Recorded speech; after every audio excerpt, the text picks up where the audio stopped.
اگر تم ناشکری کرو گے تو پھر یاد رکھو کہ میرا عذاب وہ بڑا سخت ہے۔ شکر یہ کیا ہے؟ یہ ایک ایسا رویہ ہے جس کے بارے میں اہل ایمان میں سے ہر فرد کو، ہر مرد اور ہر خاتون کو اس کے بارے میں پوری آگاہی بھی ہونی چاہیے، پوری معلومات بھی ہونی چاہیے، اور ہر بندے کو اصل میں ایک شکر گزار بندہ ہونا چاہیے۔ اللہ تعالیٰ اس دنیا کی زندگی میں ہمارے دو امتحان لیتا ہے، ایک ہمارے شکر کا امتحان لیتا ہے اور ایک ہمارے صبر کا امتحان لیتا ہے۔ یہ دو پرچے ہیں، اور ان دو پرچوں میں جو پاس ہو جاتا ہے وہ اللہ کے ہاں پھر اعلیٰ جنتوں کا حقدار ٹھہرتا ہے، اور جو ان میں پاس نہیں ہوتا وہ پھر ناکام ہو جاتا ہے۔ تو آج ہماری گفتگو شکر کے موضوع پر اور شکر کے عنوان سے ہوئی۔ شکر کا لغوی مطلب کیا ہے؟ عربی زبان میں جب بادل پانی سے بھر جاتے ہیں اور پانی کا وزن اتنا ہو جاتا ہے کہ بادل اسے سہار نہیں سکتے اور پھر پانی ٹپکنا شروع ہو جاتا ہے، تو اس کو شکر کہتے ہیں۔ یا بیج جسے آپ زمین میں بوتے ہیں تو اس سے جو پہلی کونپل نکلتی ہے اس کو شکر کہتے ہیں، زیادتی کو، اضافے کو شکر کہتے ہیں۔ تو یہ تو اس کا لغوی مطلب ہو گیا، اور اس کو اصطلاحی طور پر سمجھنے کی کوشش کریں تو یہ جو مومن ہے اس کا دل یہ اللہ کی نعمتوں پر اتنا خوش ہو اور اس کے دل کے اندر ایسے جذبات ہوں کہ اس کے زبان سے حمد کے ترانے شروع ہو جائیں۔ جس طرح بھرے بادل سے پانی ٹپکتا ہے، اسی طرح جو دل شکر سے لبریز ہو تو زبان سے اللہ کی تعریف نکلنی شروع ہو جائے، تو یہ شکر ہے۔ تو اس کی دو قسمیں ہیں، ایک ہے قولی شکر یعنی زبان سے شکر ادا کرنا، اور ایک ہے عملی شکر۔ قولی شکر یہ ہے، اس کے دو پہلو ہیں، قولی شکر کے، زبان سے شکر ادا کرنے کے دو پہلو ہیں۔ ایک تو یہ ہے کہ انسان اپنی زبان سے اپنے رب کی نعمتوں کا اعتراف کرے، وَأَمَّا بِنِعْمَةِ رَبِّكَ فَحَدِّثْ، اللہ نے جو نعمتیں دی ہیں انسان اس کا اعتراف کرے کہ یہ میرے رب نے دی ہیں۔ ایک احسان شناس بندے میں اور ایک احسان فراموش بندے میں فرق یہ ہے کہ احسان شناس بندہ سمجھتا ہے یہ جتنی چیزیں میرے پاس ہیں اللہ نے دی ہیں، اور احسان فراموش کہتا ہے یہ میری ہے۔ قارون کے بارے میں اللہ تعالیٰ قرآن پاک میں ہمیں بتاتا ہے کہ قارون یہ کہتا تھا یہ جتنا خزانہ میرے پاس ہے یہ میرے علم کا نتیجہ ہے، میری کارکردگی ہے، میری محنت ہے، میں نے بڑی تکلیفیں اٹھائی ہیں۔ تو جو شخص اپنی طرف اپنی نعمت کا اور اپنی اس اچھے حال کو منسوب کرے اور کہے کہ میں نے چونکہ بڑی محنت کی ہے اور میں نے چونکہ بڑی مشکل کاٹی ہے اور یہ چیز میری ہے، تو یہ ناشکری کی پہلی ابتدا ہے۔ اور شکر یہ ہے کہ انسان اپنی نعمت کی نسبت اللہ کی طرف کرے کہ یہ جو کچھ دیا ہے، مال دیا ہے اللہ نے دیا، اولاد دی ہے اللہ نے دی، عزت اور منصب دیا ہے اللہ نے دیا، وجاہت دی ہے معاشرے میں دو چار لوگ جانتے ہیں اللہ کی وجہ سے، میری اس میں کوئی کارکردگی نہیں ہے۔ تو پہلا شکر کا اور قولی شکر کا پہلا پہلو یہ ہے کہ انسان نعمت کا اعتراف کرے، اور یہ اللہ کو پسند ہے کہ انسان اپنی نعمت کو اللہ کی طرف منسوب کرے۔ ھذا من فضل ربی، یہ میرے رب کا فضل ہے، انبیاء کی سنت ہے۔ ھذا رحمت من ربی، یہ میرے رب کی رحمت ہے، میں اس قابل نہیں تھا۔ زبان سے شکر ادا کرنے کا دوسرا پہلو یہ ہے کہ انسان کی زبان پر رب کی حمد کا ترانہ آ جائے، الحمدللہ۔ یہ الحمدللہ کا کلمہ اللہ تعالیٰ کو بہت پسند ہے، اس میں رب کی تعریف بھی ہے اور رب کا شکر بھی ہے۔ حمد کے لفظ میں شکر اور سپاس کا مفہوم بھی شامل ہے اور تعریف کا مفہوم بھی شامل ہے۔ جب بندہ کہتا ہے الحمدللہ تو اس کا مطلب یہ ہے اللہ شکر کے سارے نذرانے تیرے لیے ہیں اور تعریفیں ساری تیرے لیے۔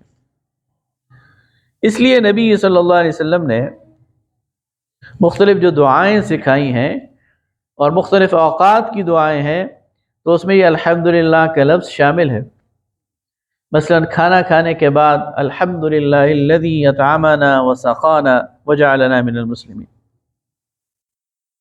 پاک ہے وہ ذات اور تعریفیں اور شکر اس ذات کے لیے جس نے ہمیں کھلایا، جس نے ہمیں پلایا، جس نے ہمیں مسلمانوں میں سے بنایا۔ رات کو بندہ سوتا ہے تو یہ نیند بھی موت کی شکل ہے، تو جب صبح اٹھتا ہے تو دعا سکھائے گی الحمدللہ الذی احیانا بعدما اماتنا والیہ النشور۔ تو یہ الحمدللہ بندہ مومن کی زبان پر جاری رہنا یہ اللہ کو پسند ہے۔ حضرت ابن عمر رضی اللہ تعالیٰ عنہ سے یہ روایت ہے کہ ایک چرواہا بھیڑ بکریاں چرانے والا وہ دشت و بیاباں میں کہیں جنگل میں بکریاں چرا رہا تھا، آس پاس کوئی اور انسان نہیں تھا، اکیلا تنہا بکریاں چراتے چراتے اس کی زبان سے کلمہ نکلا۔ ہر انسان کے ساتھ دو فرشتے ہوتے ہیں، فرشتوں نے جب وہ سنا تو وہ حیرت میں مبتلا ہو گئے۔ اب ان کی ڈیوٹی ہے کہ وہ ہر انسان کے زبان سے جو نکلے اسے لکھیں، انہیں سمجھ نہ آئے کہ اسے لکھیں کیسے، تو وہ اللہ رب العالمین کی دربار میں بارگاہ میں پہنچ گئے۔ اب اللہ رب العالمین جو عالم الغیب والشہادہ ہے اسے معلوم ہے کہ بندے کی زبان سے کیا نکلا اور یہ فرشتے میرے پاس کیوں آئے ہیں، اسے معلوم ہے۔ اس کے باوجود اس نے فرشتوں سے پوچھا کیوں آئے ہو؟ تو فرشتوں نے اپنی بات کہہ دی کہ تیرے ایک بندے نے جنگل میں اس کی زبان سے یہ الفاظ نکلے، ہمیں نہیں معلوم اسے کیسے لکھیں۔ تو اللہ نے پوچھا اچھا، باوجود اس کے کہ اس کے علم میں، اس نے پوچھا میرے بندے نے کیا کہا؟ تو فرشتوں نے کہا یا اللہ اس کی زبان سے نکلا یا رب لک الحمد کما ينبغی لجلال وجهک وعظیم سلطانک، یا اللہ تیرے لیے ایسی تعریف اور تیرے لیے ایسا شکر جو شایع نشان ہو تیرے وجہ کریم اور تیرے اقتدار کے۔ تو تیرے شایع نشان شکر کیسا ہے ہمیں نہیں معلوم، ہم اسے کیسے لکھیں؟ تو اللہ رب العالمین نے فرمایا میرے بندے کے ان الفاظ کو اسی طرح لکھ لو، کل قیامت کے دن جب یہ میرے پاس آئے گا تو میں اپنی شان کے مطابق اس کو اس کا اجر دوں گا، تم اس کا اجر نہیں لکھ سکتے۔ تو یہ وہ شکر کے الفاظ ہیں اور الحمدللہ کا وہ کلمہ ہے جو آسمان و زمین بھر دیتا ہے اور اللہ تعالیٰ کی رضا اس سے حاصل ہوتی۔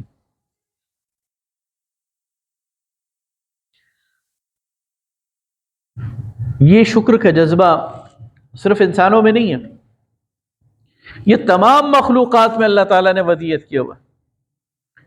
انسان تو بعض اوقات ناشکری پر اتر آتا ہے، دیگر مخلوقات اللہ کا، اپنے رب کا، اپنے خالق کا شکر ادا کرتی ہے، وَلَكِنْ لَا تَفْقَهُونَ تَسْبِيحَهُمْ، اللہ فرماتا ہے وہ تسبیح کرتی ہیں لیکن تم ان کی تسبیح کو سمجھ نہیں سکتے۔ حضرت موسیٰ علیہ السلام کے حوالے سے ایک واقعہ روایات میں آتا ہے کہ اللہ تعالیٰ نے انہیں طور پر بلایا 40 دن کے لیے، پہلے 30 دن کے لیے، پھر 40 دن 10 دن اور اضافہ کیا۔ تو جاتے ہوئے حضرت موسیٰ علیہ السلام کے دل میں ایک خیال آیا کہ ان کے پیچھے ان کے گھر والے، ان کی بیوی بچے نہ جانے کس حال میں ہوں گے. یہ خیال آیا. اب اللہ تعالیٰ کو یہ خیال پسند نہیں ہے. حالانکہ خیال تو آ سکتا ہے انسان کو، لیکن وہ چونکہ نبوت کے منصب پر فائز تھے اور ان کا توکل اور ان کا رب پر اعتماد تو بہت بڑھ کر ہونا چاہیے تھا، تو یہ خیال اللہ کو پسند نہیں. اللہ تعالیٰ نے حضرت موسیٰ کو کہا یہ جو سامنے پتھر ہے اپنے عصا سے اسے توڑو. ان کے ہاتھ میں لاٹھی تھی، انہوں نے اس پتھر کو توڑا تو اسے ایک اور پتھر نکلا ہے. کہا ایسے بھی توڑو. جب اسے توڑا تو ایک اور پتھر نکلا ہے. اس طرح توڑتے توڑتے 7 پتھر ٹوٹے. تو اس 7ویں پتھر کے اندر سے ایک کیڑا نکلا جس کے منہ میں تازہ پتا تھا.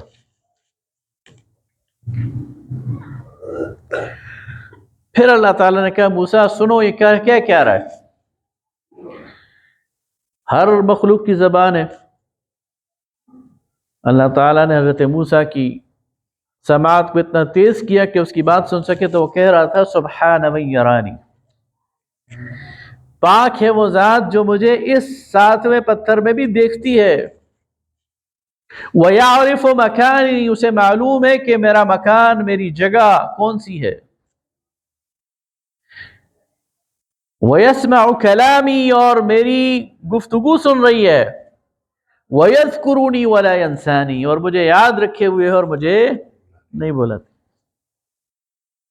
حضرت موسیٰ علیہ السلام متنبہ ہو گئے کہ جو رب 7ویں پتھر میں ایک کیڑے کی رزق کی ضروریات پوری کر سکتا ہے،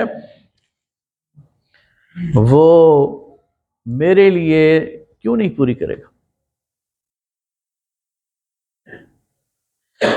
یہ پرانی بات ہے، 20-25 سال پرانی. میں نے ایک درس میں یہ واقعہ بیان کیا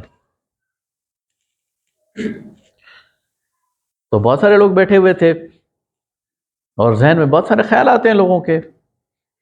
جس نے سوال کیا میں اس پر شک نہیں کر رہا، لیکن ذہن میں خیال آتا ہے. ایک نوجوان نے کہا یہ کیسے پاسبل ہے کہ ایک 7ویں پتھر میں کوئی کیڑا ہو اور اس کے منہ میں پتا ہو؟ یہ ممکن نظر نہیں آتا.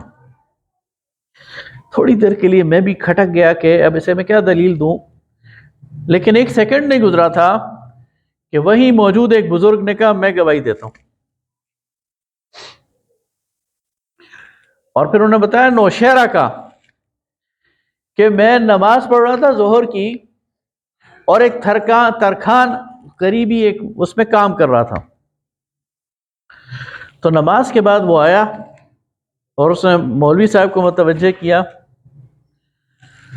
اور اس کے ہاتھ میں ایک اینٹ یا پتھر تھا، اور اس نے کہا جی میں کام کر رہا تھا ابھی نماز سے پہلے، اور میں نماز نہیں پڑھتا، لیکن میں اب یہ چیز دیکھ کر نماز پڑھنے آیا ہوں کہ میں نے وہ پتھر توڑا تو اس کے اندر ایک کیڑا تھا اور اس کے منہ میں تازہ پتا تھا. اسی مجلس سے اللہ نے گواہی دلوا دی کہ عقل اور فکر کی پہنچ جہاں پر نہیں ہے، اللہ تعالیٰ کا حکم اور اللہ تعالیٰ کا اقتدار اور اس کی پہنچ وہاں ہے. وہ اپنی مخلوقات کی حفاظت کرتا. تو جب ایک بندہ ہے مومن وہ شکر گزار ہوتا ہے تو اس کی زبان سے بھی رب کی تعریف نکل رہی ہوتی ہے، اور اس کے دل میں بھی رب کی تعریف کے اور رب کی احسان شناسی کے جذبات ہوتے ہیں. عملاً شکر بھی ہے، اور عملاً شکر کا ایک پہلو تو یہ ہے کہ نعمت کی قدر کی جائے، نعمت کی حفاظت کی جائے، نعمت کو ضائع نہ کیا جائے. اللہ نے آپ کو ایک نعمت دی ہے، اس کو ضائع کرنا اس کی ناشکری ہے. اللہ نے آپ کو صحت دی ہے، تو صحت کو ضائع کرنا، وہ کام کرنا جس سے صحت خراب ہوتی ہے، یہ جو منشیات ہیں، مسکرات ہیں، کیوں ممنوع ہیں؟ ان سے صحت ضائع ہوتی ہے۔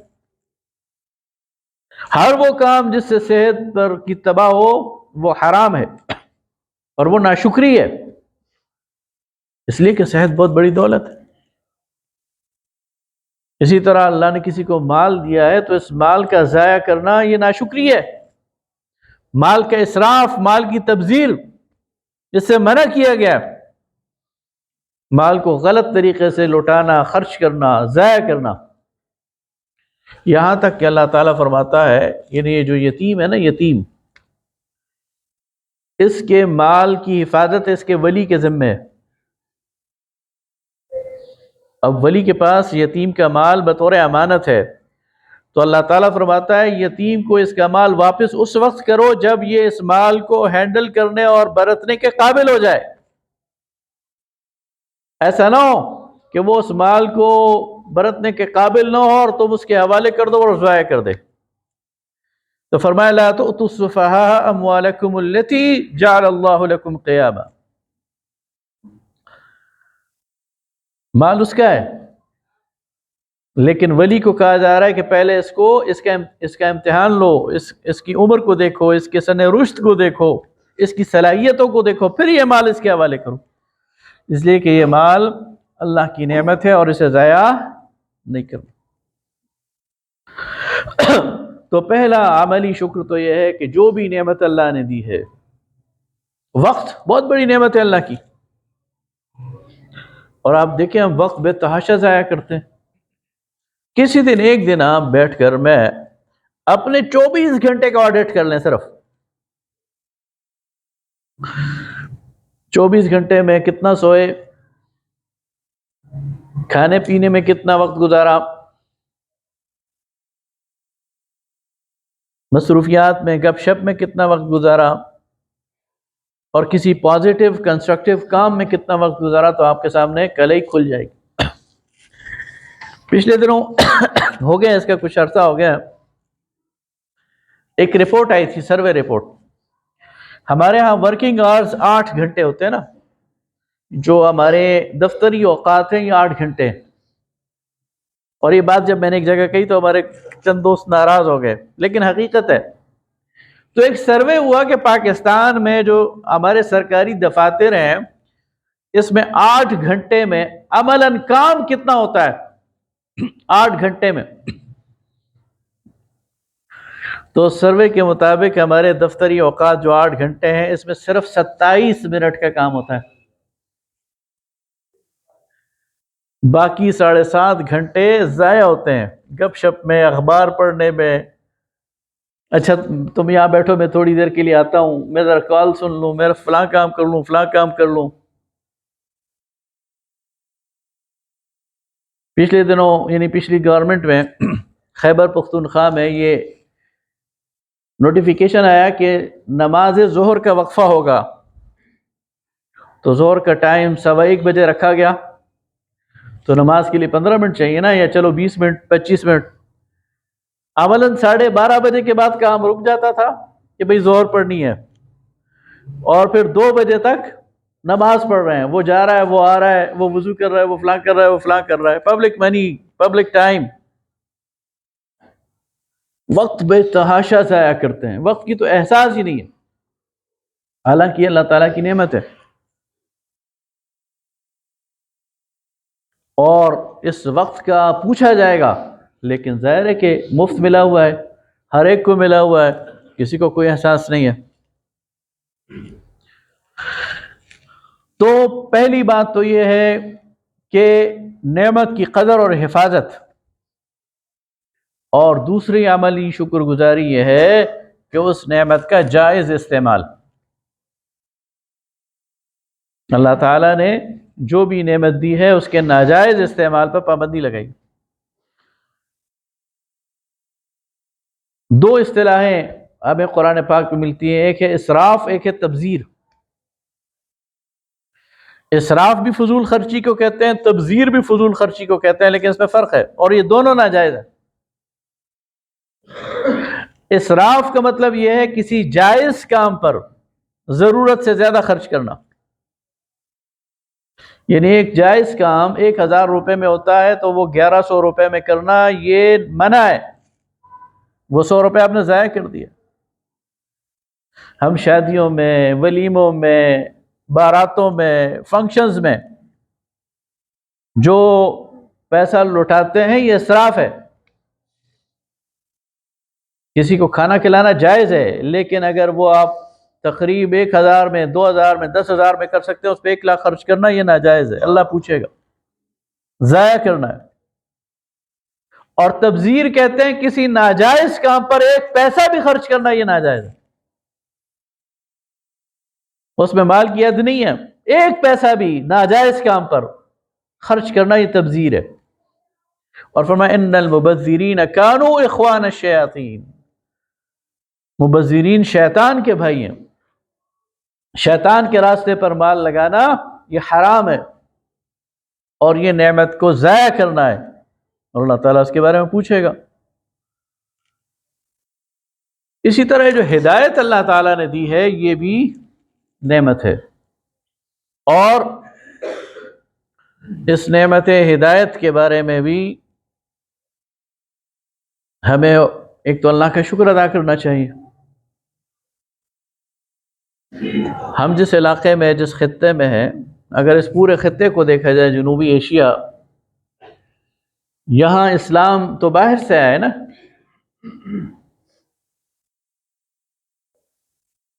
تو غور کریں اگر خدا نخواستہ ہم کسی ہندو کے گھر پیدا ہوئے ہوتے، کسی سکھ کے گھر پیدا ہوتے، تو ہم اللہ کا کیا بگاڑ لیتے؟ اور کیا یہ امکان تھا کہ ہم اپنی بصیرت کی بنیاد پر اسلام کی طرف آئیں؟ بہت مشکل ہے۔ اللہ نے ہمیں ہدایت پہ پیدا کیا، سب سے بڑی نعمت ہے اس کی، لیکن ہمیں اس کی کوئی قدر نہیں۔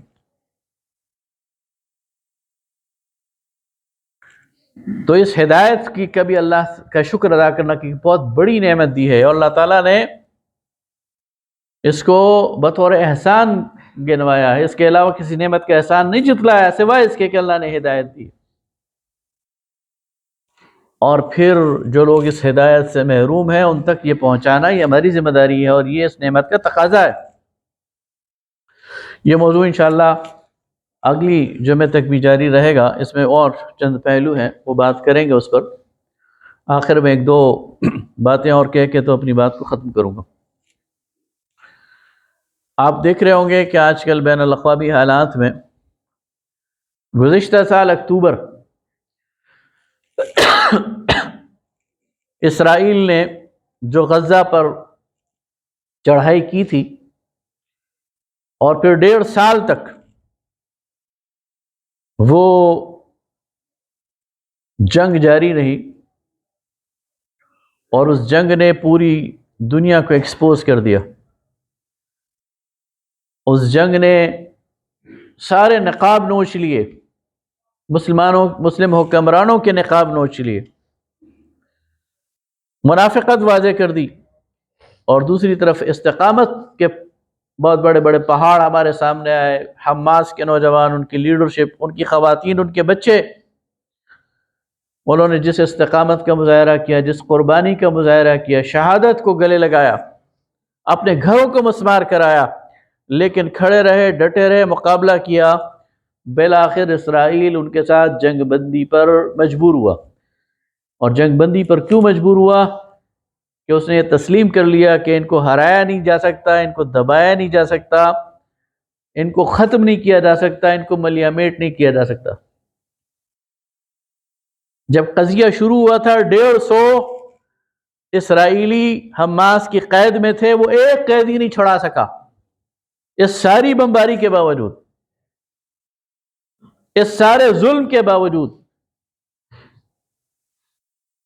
یہ اس کی شکست ہے، اور یہ حماس اور ان کے مجاہدین کی قربانیوں کا صلہ بھی ہے، اور پوری دنیا کے اندر ان کو ایک قوت کے طور پر انہوں نے اپنے آپ کو منوایا ہے، اپنے ایمان کی بنیاد پر، استقامت کی بنیاد پر، اور وہ اس پر اللہ کا شکر بھی ادا کر رہے ہیں اور جشن فتح بھی منا رہے ہیں۔ اور آج ہم بھی ان کے ساتھ اس میں شریک ہیں۔ اللہ تعالیٰ سے دعا کرتے ہیں کہ اللہ تعالیٰ ان کے شہداء کو بلند درجات عطا فرمائے، اور اللہ تعالیٰ ان کی قربانیوں کو قبول بھی کرے، اور اللہ تعالیٰ وہ دن دکھائے کہ اسرائیل کا یہ ناسور صفحہ ہستی سے مٹ جائے، اور مسلم حکمرانوں کو اللہ تعالیٰ غیرت عطا فرمائے۔ اگلا اعلان آپ کے سامنے بار بار دہرایا جا رہا ہے، اور وہ یہ کہ انشاءاللہ 10 فروری سے ہم جو ہے وہ یہاں پر دورہ قرآن شروع کریں گے، اور یہ رمضان سے پہلے مغرب سے عشاء تک ہوگا، اور رمضان میں پھر اس کا ٹائم ڈیسائیڈ کریں گے۔ انشاءاللہ بہت آسان ہوگا، ہر عمر اور استعداد کے نوجوان اور بزرگ اور خواتین سب اس میں حصہ لے سکتے ہیں۔ پورا قرآن ہم انشاءاللہ ترجمے سے اور تھوڑی بہت تفسیر کے ساتھ پڑھیں گے آسان انداز میں، اور ایک کریش پروگرام ہوگا بہت جلدی، پورے قرآن کا ایک پورا سامنے ہمارے آ جائے گا۔ محترم مشتاق صاحب یہاں موجود ہیں، تو جو اس کو میں شامل ہونا چاہتے ہیں، اور میری خواہش ہے سب شامل ہوں۔ 1-1.5 گھنٹہ روزانہ کوئی اتنی بڑی بات نہیں ہے، اور رمضان میں اس کا پھر ویسے بھی ایک موقع ہوتا ہے، تو اپنے نام لکھوا دیں تاکہ ہمیں اندازہ ہو جائے کہ کتنے لوگ ہوں گے۔ وآخر دعوانا الحمدللہ۔